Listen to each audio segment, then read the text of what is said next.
Islam fasik. Karena sumber kekacauan itu adalah dari kurikulum yang tidak benar. Bahkan kurikulum di pesantren, Pak, jangan takut untuk dirombak. Bapak periksa, ganti guru-gurunya yang... Karena pesantren itu melahirkan kaum radikal semua.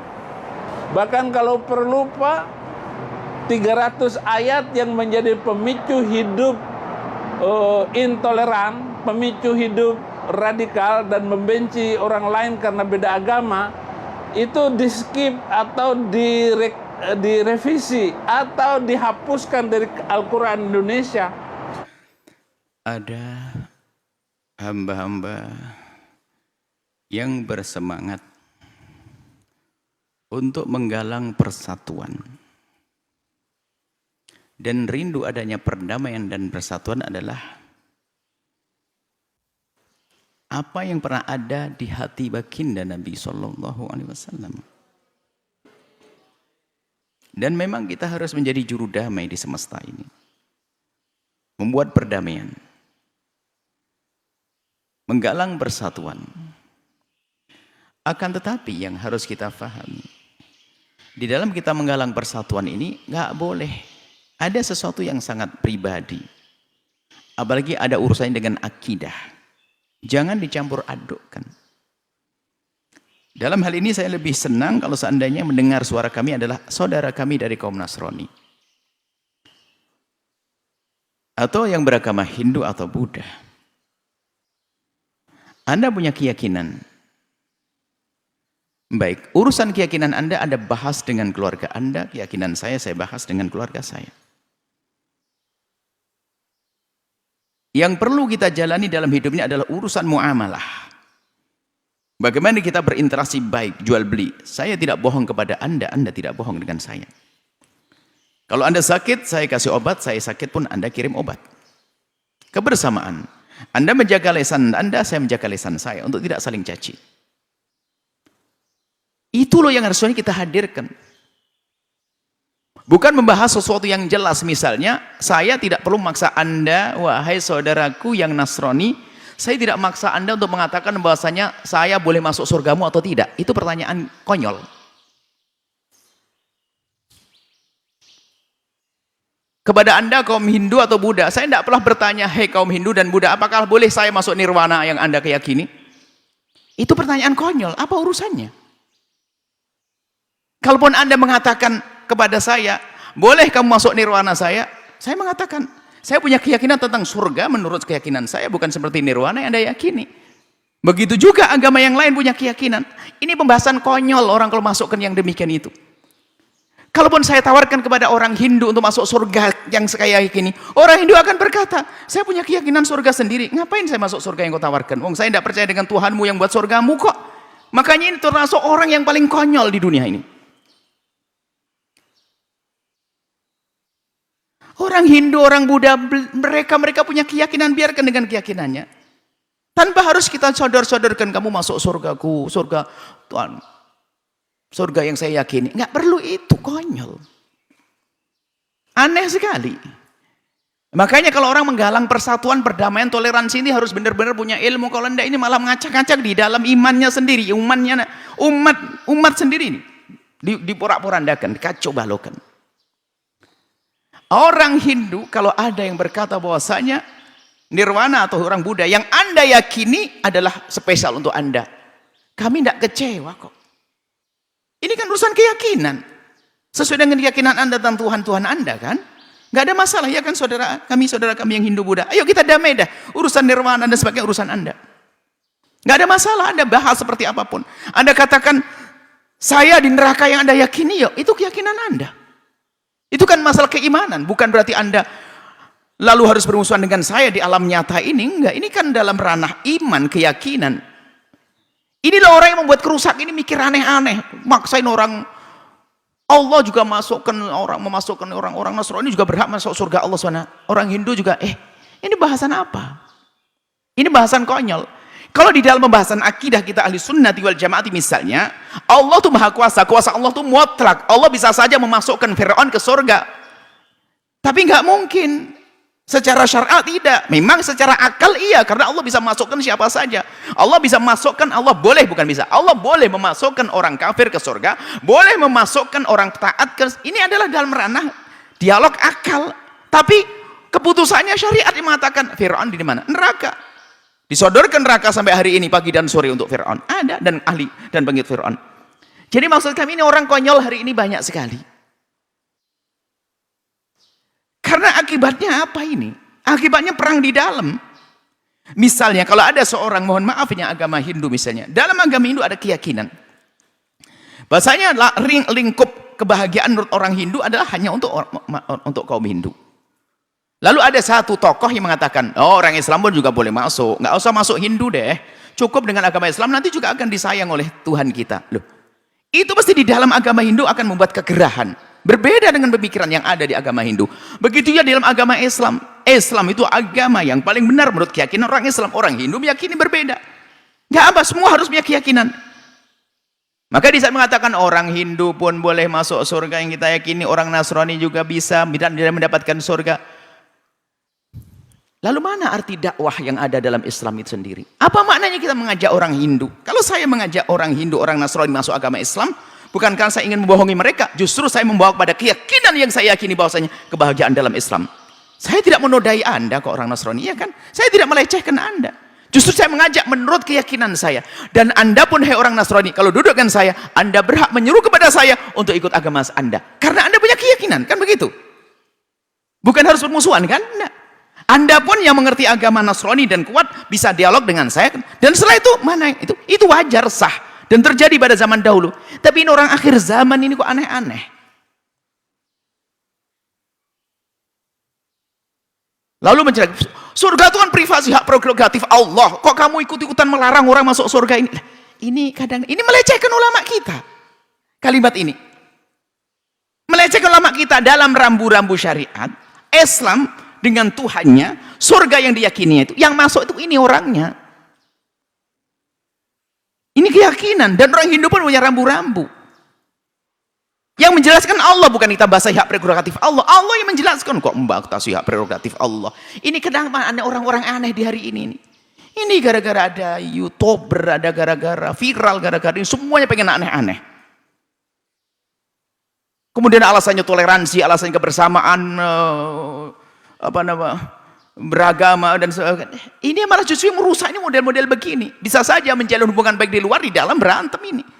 Dia bukan orang bijak. Orang bijak adalah apa?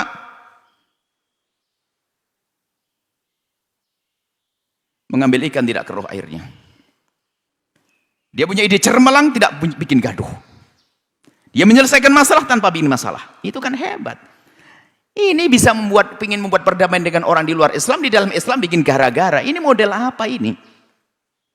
Wahai saudaraku yang sangat aku cintai semuanya. Seperti halnya kita diajarkan oleh Nabi kita, Nabi Muhammad, berbuat baik kepada orang Islam, kepada orang di luar Islam pun kita harus baik. Nabi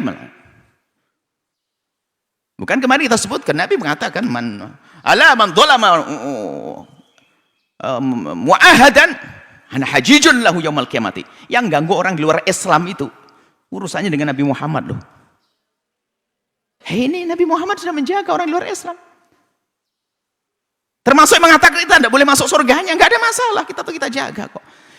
Mohon ini ada, tidak tahu ini pemikiran apa akhir-akhir ini. Ada sekarang model, catat ini model gayanya orang Islam biar dianggap pemikirannya hebat, dan ini bisa kita buat silsilah ini. Orang Islam biar dianggap pemikirannya berkembang, dia ngintip kritiknya orang non-Muslim, orientalis, ditawarkan seolah Islam begini, kritik, padahal dia ngintip. Dan sudah ada jawabannya. Umat Islam, ulama sudah menjelaskan. Dia adalah orang pahlawan kesiangan dia. Yang dibohongi adalah jamaahnya, enggak harus, wah hebat pemikiran. Basi itu. Sudah dijelaskan ulama kita, ini ada semuanya. Iftira, kedustaan-dustaan yang ditempelkan oleh orang-orang di luar Islam yang menanamkan ada tidak semua orang luar Islam, mohon maaf. Saudara kami yang Nasrani dan yang ada kami kita menemukan orang Nasrani yang jujur, enggak perlu membuatnya itu. Dia hanya menyekuri urusan agamanya, bukan sibuk untuk menjelek-jelekan agama lain, ada. Dan ternyata dalam agama memang ada model manusia-manusia semacam itu. Ada manusia yang di dalam agama Islam sibuk untuk mencaci maki agama lain. Agama ada di luar Islam mencaci agama Islam ada. Ini bukan bagian kita. Atau yang nggak punya pendirian, ini bukan bagian dari kita. Kita pengen orang Nasrani Anda dengan prinsip Anda tanpa mencaci, orang Islam Anda dengan prinsip Anda tidak mencaci. Baru setelah itu kita bangun perdamaian. Seperti itu. Ini perlu diskusi panjang dalam hal ini. Perlu orang-orang yang cerdas betul dalam hal ini. Bukan cerdas pura-pura cerdas. Itu kadang-kadang ini, dia setiap majelis mendatangkan suatu pemikiran yang seolah-olah kritik kepada Islam yang sesungguhnya. Itu adalah diintip dari orang orientalis. Bisa kita jajar permasalahannya. Yang tujuannya meragukan Islam itu sendiri. Ajib. Orang Islam belajar mengintip. Bahasanya apa? Kita harus terbuka dengan kritik mereka. Sudah dijawab oleh para ulama. Dan memang orang di luar Islam yang punya kedengkian, kebencian. Bukan semua. Mohon maaf. Di saat kami menyebut orang luar Islam, Anda yang non-Muslim, tidak usah tersinggung. Maksud kami orang di luar Islam yang punya kebencian. Punya kebencian. Itu ingin terus membuat, mencari-cari kelemahan yang tidak ada. Di dalam Islam kemudian diangkat. Atau kadang mendatangkan riwayat-riwayat palsu dalam Islam yang umat Islam sendiri nggak pakai riwayat itu. Diangkat, disebarkan ke kaum muslimin untuk meragukan. Ini adalah kecurangan. Kecurangan ilmiah. Na'udzubillah. Semoga Allah menjadikan kita juru damai yang sesungguhnya. Wahai ikhwani. Dan kadang orang-orang begitu seolah menggunakan akal. Seolah menampilkan gaya cerdas. Kritis. Bicara logis. Akan tapi bagi orang yang mengerti itu semua akan jadi bahan tertawaan. Aneh itu. Apa itu semuanya? Lelucon. Gaya seperti dialog filosof yang handal. Ngintip gayanya falsafat. Sudah ada. Filosof itu membuat contoh. Sudah dijawab. Cuman ini orang yang sok pintar membaca contohnya. Ditawarkan di orang. Seolah dikasih jawaban. Jawabannya juga ngintip. Ini ada orang-orang sok ilmiah. Itu begini nih. Gayanya ilmiah. Gayanya cerdas. Gaya-gaya ngintip. Na'udzubillah. Islam jelas. Ulama sudah menjelaskan. Bahkan kami pun kalau menjawab permasalahan-permasalahan yang selama ini dituduhkan kepada Islam, bukan dari otak saya. Sudah dijelaskan para ulama-ulama hebat, handal. Yang aneh itu adalah, bisanya begini. Maka Imam Ghazali mengatakan, di dalam masalah dialog itu, boleh kita membuat soal sesuatu yang berandai-andai tentang permasalahan, kemudian dikasih jawabnya. Ini bisa saja, tapi hati-hati. Jika ini ditangkap oleh orang yang lemah, difaham permasalahannya, tidak faham jawabnya, akan jadi masalah. Lah ini loh orang yang sok pintar di akhir zaman itu. Dia nggak paham. Dia hanya permasalahan masuk otaknya, pemahamannya yang dihadirkan para ulama nggak difahami. Ayo. Kan jadi masalah. Nah inilah keadaan-keadaan di zaman semacam ini. Na'udzubillah. Semoga Allah menjaga semuanya ya. Surga. Orang Nasrani punya keyakinan tentang surganya. Dan cara masuk surganya. Orang Islam meyakini adanya surga dan cara masuk surganya. Orang Hindu muda juga mempunyai keyakinan tentang surganya dan bagaimana cara masuknya. Urusan masing-masing. Jangan dibawa-bawa kepada urusan-urusan begini. Aneh banget. Kalau ada orang Nasrani mengatakan orang Islam tidak bisa masuk surganya. Terserah menurut istilah mereka adalah domba-domba yang ada di bagian ini bahasa mereka nggak ada masalah. Dan kita tetap jalinan baik. Orang Hindu pun mengatakan orang Islam saat ini nggak bisa masuk surganya. Nggak ada masalah, orang kita punya sendiri kok. Ibaratnya begini loh, saya punya rumah, orang Islam tidak boleh masuk rumah saya. Ya nggak apa-apa, mau rumah-rumahmu kok. Saya punya rumah sendiri. Jadi tolong ini makanya mohon semuanya cerdas ini. Yang perlu dibahas tuh apa sih hari ini yang ingin menggalang perdamaian itu? Di saat ada perbedaan itulah yang harus kita jelaskan, itu perbedaan, kita tidak usah bermusuhan. Bukan dikamuflase, bukan dikaburkan, bukan ditutup. Atau diacak biar orang bingung sehingga nanti agama saya tidak penting, agama akan menjadi orang tidak beragama. Tolong nih, ini problem akhir zaman semacam ini. Semoga Allah. Dan ini sudah disyaratkan Nabi SAW yang lebih ditakutkan. Lihat, kan ada Dajjal, cerita tentang hadis Dajjal. Kita kan hadis Riyadhus Shalihin tentang cerita Dajjal bagaimana. Dajjal menyeramkan, tapi Nabi biasa Dajjal mengatakan kalau dengan imanmu kamu tidak akan keganggu Dajjal. Tapi yang lebih menyeramkan adalah yang paling lebih ditakuti Nabi Muhammad adalah siapa mereka? Immah mudillin. Mereka pakai gelar ustadz, ulama, kiai, atau apa saja. Gelarnya profesor, kayak doktor, atau saja. Atas nama label agama, tapi mudillin menyesatkan. Na'udzubillah itu. Wahai saudara kami dari kaum Kristiani, Hindu, Buddha. Dialog kami berpesan, dialog Anda seharusnya bukan kepada orang yang menjilat, bukan orang yang tidak jujur. Anda akan rugi. Dia cari muka di depan Anda, dia pembohong. Orang Islam yang dialog dengan Anda, dengan kebohongannya, dia membohongi Anda. Anda semestinya orang Nasrani yang cerdas dialog dengan orang Muslim yang cerdas. Anda akan ketemu. Biarpun kesimpulannya adalah kita berbeda, tapi kita berjabatan tangan. Oke. Tidak boleh bermusuhan. Itu. Jangan mau berdialog dengan asal-asal moderasi, kemudian beragama, kemudian dengan toleransi beragama, tapi dengan orang-orang yang berbohong, Anda akan ditipu, wahai saudara kami, kaum Kristiani, Hindu, Buddha. Dan itu akan menjadi sebab permusuhan. Nggak akan selesai dengan waktu. Anda tahu Anda berbeda dengan kami dengan Anda, tapi ketahuilah bahasanya, perbedaan itu sudah sunnatullah dari zaman, mulai dari zaman Nabi Adam sampai akhir zaman ada. Dan di antara orang yang berbeda itu ada yang berantem, juga ada yang tidak berada. Juga ada. Bahkan di antara yang sama iman pun berantem juga ada kok. Satu keluarga gulat, bunuh-bunuhan ada kan.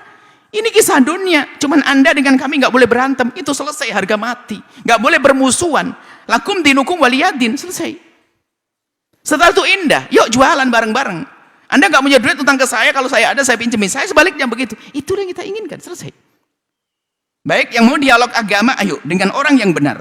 Kami tawarkan. Ingin dialog tentang keragaman dalam beragama untuk membangun toleransi adalah ayo dengan orang yang benar-benar berpegang dengan agama, bukan pembohong di dalam agamanya sendiri. Saya pun akan enggan jika saya duduk dengan orang Nasrani yang dia bohong dengan agamanya. Dan Anda pun jangan mau duduk dengan orang Islam yang dia tidak jujur dengan agamanya. Sangat indah kalau saya duduk dengan orang Nasrani yang tulus dengan agamanya, maka dia akan bercerita jujur, bukan menjilat di mata saya.